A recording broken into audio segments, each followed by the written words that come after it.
Hi everyone, so today we're going to take a look at reported speech. So it's direct and indirect speech in French. And so what this is let's say somebody is talking about something, or you're reading something in a book and someone says, what did they say? Or let's say you're quoting them, like let's say in an essay or an article or something. That's what we're taking a look at. So there's two different ways of doing this. There's a very easy way, which is the direct way, and there's a very tricky way, which is the indirect way. So let me just show you. First things first. In French, we have quotation marks, just like in English. The only thing is that they're a little bit different. In English, we have these like very vertical lines, and in French, they have these like horizontal triangle things, which are a little bit confusing because all of a sudden you're like, what is this? It's quotation marks. So here's what we're talking about. Here's the difference between direct and indirect. So in direct speech, what you're doing is you are directly taking what somebody is saying and you are putting it down on a piece of paper in quotation marks. What's really nice about this, so is pros and cons, in both English and French. The pros to having a direct quote is that it's powerful because you're showing these are the exact words, what somebody says. I mean, one of my favorite examples is, let's say, Martin Luther King Jr. It's more powerful to hear him say, oh, I had a dream, than if I were like, this guy, he had a dream. You'd be like, what is that? So hearing the actual words that came out of somebody's mouth is often, it's just more powerful because it's right from the source. However, sometimes it can be, so the con though of direct speech is that it can feel a little bit like a bit of a list. Let's say you're writing an essay and you just have like direct quote, direct quote, direct quote. It looks like a shopping list, like you just have so many items and you're not able to put anything into your own words. And sometimes you think, well, why would I put things into my own words? They said it better. They said it the best way they could say it. Fair enough. And so that's why sometimes, let's say you're writing an essay, you're going to want to use direct quotes because, yeah, that's a very powerful means of communication. However, it's sometimes just too much, having too many direct quotes. With indirect speech, it feels very fluid, it feels very natural, it doesn't feel very formal. Sometimes the cons are that things could be maybe misconstrued because now it's not the direct words. There's a little bit of room for interpretation. And definitely in French, one of the cons for us is that it's really hard to manipulate the actual words. It's much easier just in French as English speakers to say, he says, and then have quotation marks. So here's an example. Let's say Jean says, word by word, I like my mom. This is good, Jean. Everyone should like their mom. Jean says, I like my mom. And let's say Cindy's like, what did he say? Well, we have to now repeat what he said. And you can either say, Jean said, I like my mom, or John says, I like my mom. And we don't actually have to change anything in the quotation marks. That is direct speech. When we truly just take the idea, we put it in quotation marks, and there we are. It's quite easy. The tricky thing is that when we then take away the quotation marks, what we're doing is we're indirect speech. We're making it part of our sentence. Not that this isn't part of a sentence, but we're incorporating it. We're using kind of our own words. We're not stating it 100% directly what that person said. So now here's the dilemma, is now if we're just reporting it without our quotation marks, I have to change around a lot of the words. And in your first language, you don't even think about this. This is just natural. But in a second language or third language, this is really quite challenging because there's a lot of different words that you're like, what is this and what is this and whatever. So Jean says, this wouldn't change at all. But even just in English, this is what changes. If he's like, I like my mom. If I reported and I said, John says that he likes my mom. Well, yes. I mean, if I repeated these words, my mom, yes, he said those. But if I'm not using it a direct quote, if I say, John says he likes my mom, well, I've totally changed who he actually likes. It's no longer his mom. That's my mom, which is weird. So the I has to change to he. So now it's John says, instead of I like my mom, John says he likes. Like has to change to likes because now it has to agree with the pronoun. My, our possessive adjective, has to change. So no longer is it mine. Now it's going to be his. But then mom stays the same. So kind of confusing, kind of tricky. So again, my first tip would just say, if you are struggling with this, just stick with direct quotes, direct reported speech. But if you at all want to progress in French, you're going to have to learn how to master indirect reported speech. So there's a few things that can be a little bit challenging. One of the easier things of all of this is that often we look for the word say, says, said. And for us, that's kind of our clue. Oh, it's going to be reported speech. There are a whole bunch of other verbs though, but in English it works the same way. Like I can say Jean exclaimed, Jean proclaimed, John dictated, John pronounced. I can say any of these words would count. So that's kind of the tip of the iceberg. Here's the beast. Here's the problem. If let's say I'm reporting the verb, and again now in indirect quotes, okay? Indirect speech. Let's say I'm now referencing what somebody says, or I'm talking about what somebody says and reporting their speech. I'm not using quotes.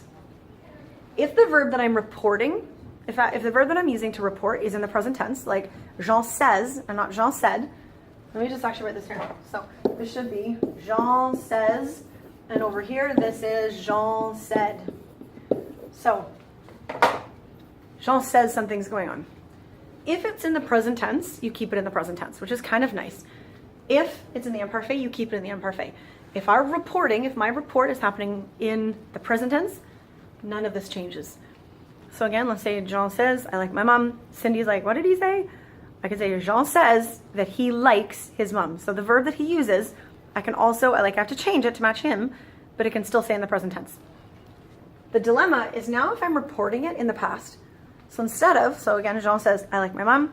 Cindy's like, what did he say? Instead of me saying Jean says he likes his mom, now I'm going to say Jean said, which again in English, it's not a problem for us as English speakers. But as English speakers speaking French, this is really challenging now. Instead of Jean said, now I'm saying Jean said I can't say Jean said he likes his mom. We say it, we make mistakes in English, we're a little bit sloppy. I should be saying Jean says he liked his mom. Jean said he liked his mom. And here's the thing, is if we're reporting, our verb that we're reporting is in the past, then things change. And I've color-coded this so you guys can actually see. The present, the minute I report in the past, the present's gone. Because again, you think about it, if let's say, how did I do this? Okay, here is the present tense, just so you guys can see left and right. Here's the present tense. Here's the comment. And let's say Jean's like, I like my mom. Well, now as time is going on, it's still stuck in the past, and now we're moving on to the present. So the minute there's like a bit of a time shift, if I'm now no longer reporting in the present, I'm reporting in the past, it moves things back.